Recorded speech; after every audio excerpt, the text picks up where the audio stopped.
Berlatar di Meksiko yang sering terjadi perang antar gangster dalam berebut wilayah, kisah akan berfokus dengan seorang pria yang bernama Brian. Diketahui Brian berlari untuk mengejar gangster yang saling kejar baku tembak.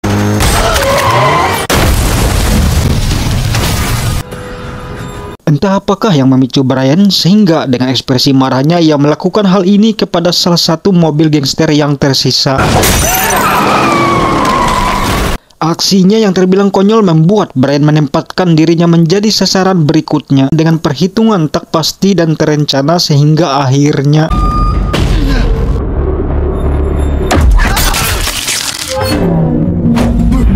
seorang gangster yang selamat ini bernama Playa dan dengan pistol di tangannya sehingga inilah yang terjadi kepada Brian.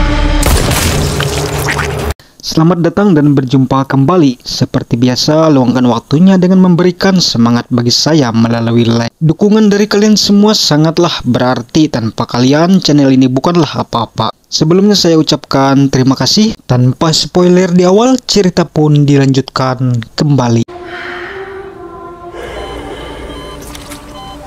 Setelah melalui perjuangan panjang para dokter yang berusaha keras ditambah doa istrinya sehingga nyawa Brian yang tertembak di lehernya akhirnya bisa diselamatkan.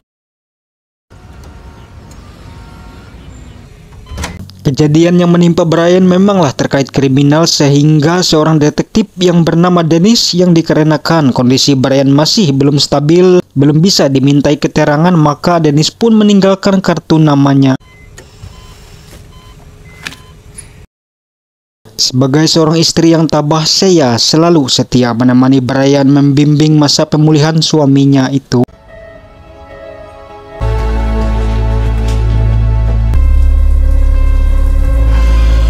Alangkah terpukulnya Brian setelah menyadari ia harus kehilangan suara akibat luka tembakan yang mengenai pita suaranya.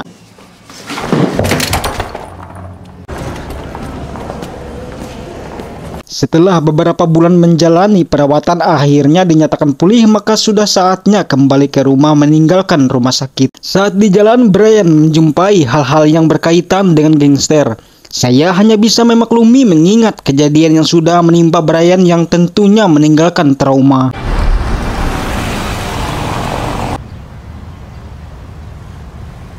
Setibanya di rumah, ekspresi Brian tiba-tiba berubah dan kita akan dibawa ke dalam kilas balik ingatan Brian bersama anaknya Taylor yang berusia 6 tahunan.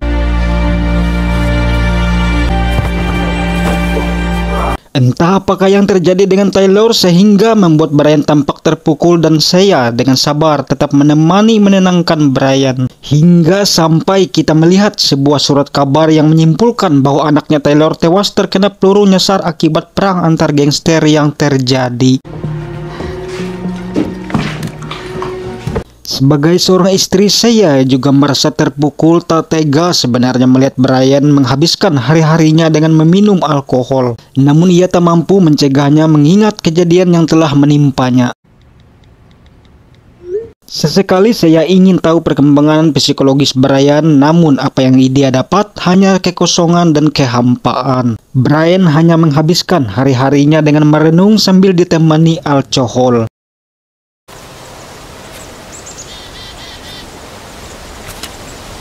Hari-hari terus berjalan, tidak ada yang berubah seiring keadaan mental Brian yang makin terpuruk. Hingga tiba di suatu hari saat berada di teras rumah, kita akan dibawa ke dalam ingatan Brian di mana sumber kejadian itu bermula yang membuat Taylor tewas dan akhirnya menyebabkan Brian kehilangan suaranya.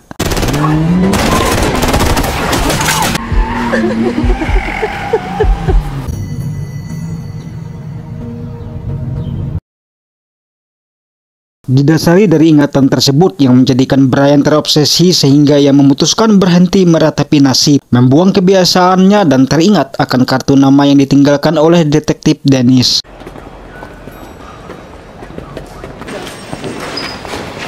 Brian mendatangi kantor Dennis dan menunggu sampai pria itu menemuinya. Kita pun dibuat terkejut, kedatangan Brian bukanlah terkait akan memberikan keterangan untuk mengusut kasus anaknya.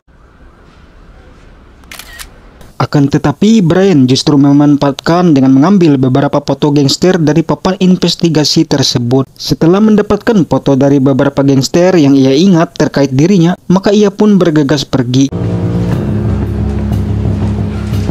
Sampai di sini kita sudah bisa menebak seperti aksi balas dendam pada umumnya. Brian berusaha menyelidiki sendiri para gangster tersebut. Berikutnya kita sebut pelaku. Menyadari para pelaku bukanlah orang biasa yang hanya mengandalkan adu jotos bisa selesai. Bahkan mereka tentunya kebal hukum. Dan dirinya hanyalah seorang pria sebagai masyarakat biasa sehingga melalui perencanaan membuat dirinya tetap bugar dan secara otodidak berlatih bela diri.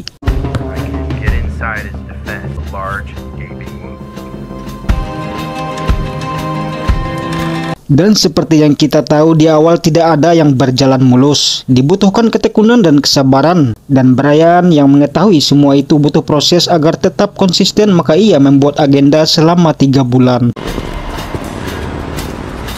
Mengingat para pelaku sering beraksi di jalanan, maka Brian juga melengkapi agendanya dengan sebuah mobil. Sementara saya hanya bisa terdiam, saya akan bisa menebak apa yang direncanakan Brian.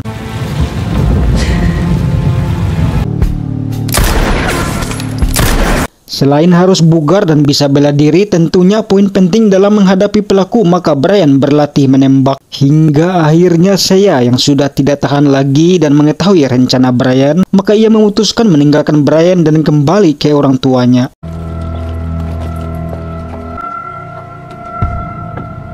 Setiap hari Brian isi dengan berlatih dan terus berlatih agar bisa mengimbangi pelaku yang piawai dalam mengemudi, maka Brian juga memasukkan ke dalam agendanya dengan terus belajar bisa menguasai mobil dalam kecepatan apapun.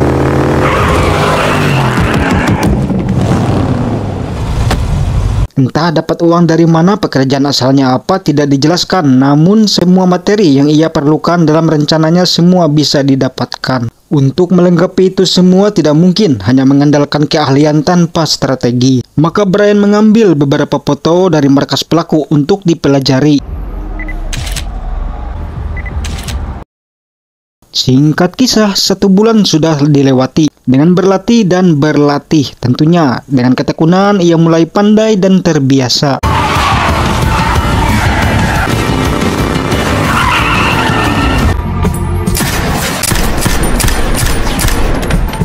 Suatu hari saat berbelanja untuk keperluan harian, ia tak sengaja merangkul anak orang lain. Dan ia berpapasan dengan para pelaku yang jelas ia kenal betul. Karena pelaku yang berbaur dengan anak-anak sehingga Brian membatalkan niatnya. Dan tiba-tiba saja... Ya, sepertinya Brian belum siap untuk membalaskan dendamnya. Setelah kejadian tadi siang, maka ia pun berlatih kembali. Dan dari kalender menjelaskan sudah 3 bulan berlalu dijalani mendekati hari yang direncanakan sebagai puncak aksinya. Setelah mengamati foto seorang gangster, kemudian Brian pun mendatanginya. Tentunya selama 3 bulan ia sudah mengetahui tempat-tempat para pelaku berada. Setelah berhasil mendapatkan seorang pelaku, kemudian Brian memaksanya untuk mengaku dan memberitahukan nama-nama lokasi rekan serta bosnya berada melalui secari kertas. Semua terencana dengan baik. Brian melengkapi dirinya dengan rompi anti peluru, sebuah peledak, dan beberapa senpi. Kemudian ia menulis surat, entah ditunjukkan kepada siapa. Lalu ia menyempatkan melihat saya, walau dari kejauhan seakan ia berpamitan dan menyadari bahwa bisa saja tak akan selamat. Di sini kita tahu Taylor tepat berusia 7 tahun. Rupanya ia akan beraksi di hari ulang tahun anaknya tersebut.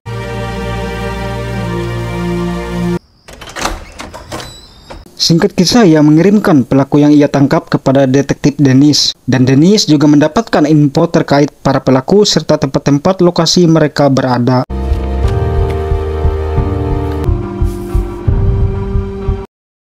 Mendapati 2 orang geng yang menganiaya sepasang kekasih, maka inilah yang terjadi.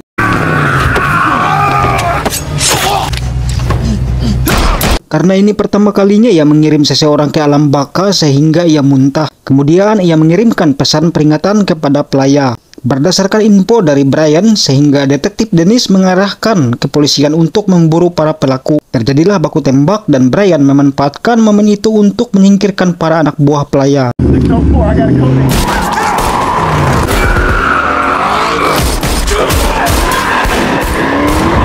Tidak sia-sia latihan rutin yang dilakukannya dengan mobil tersebut. Seseorang petugas yang ia selamatkan sayang sekali tidak berhasil tertolong.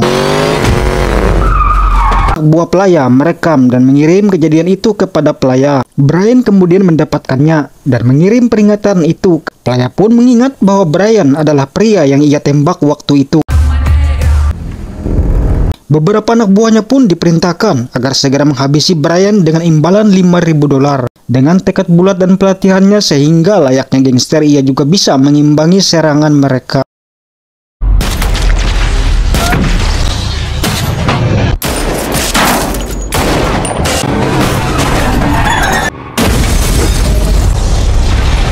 Singkatnya, Brian berhasil menyingkirkan anak buah pelaya yang menguasai jalanan. Sementara itu, Dennis yang sudah mengantongi lokasi pelaku segera bergerak. Dari HP yang ia ambil tersebut, Brian mengetahui akan ada anak buah pelaya yang menuju ke markas menemuinya. Maka Brian bergegas mengikuti dan hal ini pun terjadi.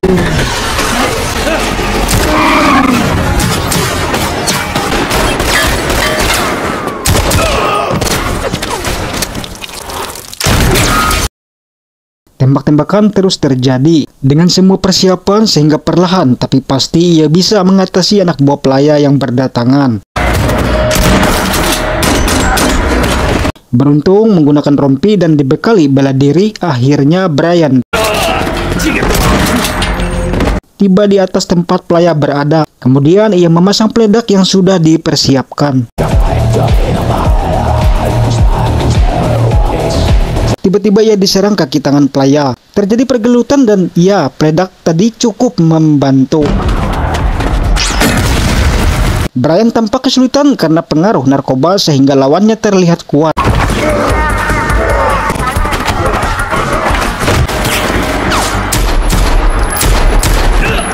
Sementara itu, Dennis sudah tiba di lokasi dan berhasil melewati anak buah pelaya yang masih tersisa berdatangan. Brian masih berusaha bertahan hingga tibalah mendapatkan sebuah momen sehingga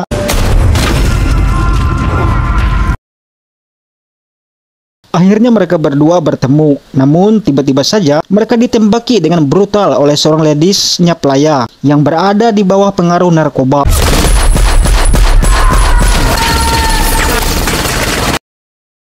Singkatnya, Brian berhasil mendapatkan ledis itu, akan tetapi Brian yang memang orang biasa bukanlah pembunuh atau gangster, hanya orang biasa yang menuntut keadilan sehingga ia merasa kasihan lalu kemudian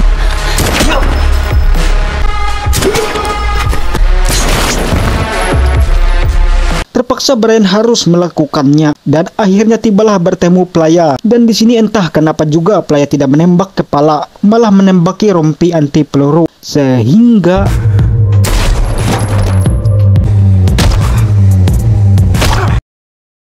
akhirnya keadilan ia dapatkan dengan digambarkan melihat Taylor yang berbahagia bersamanya. Entah apakah Brian tidak selamat, namun yang pastinya saya yang menjenguk makam anaknya Taylor menjumpai surat yang dituliskan sebelumnya yang berisi ungkapan maaf dan berpamitan karena pergi untuk membalaskan dendam atas kematian Taylor, dan kisah pun berakhir. Oke, sampai jumpa di alur cerita selanjutnya.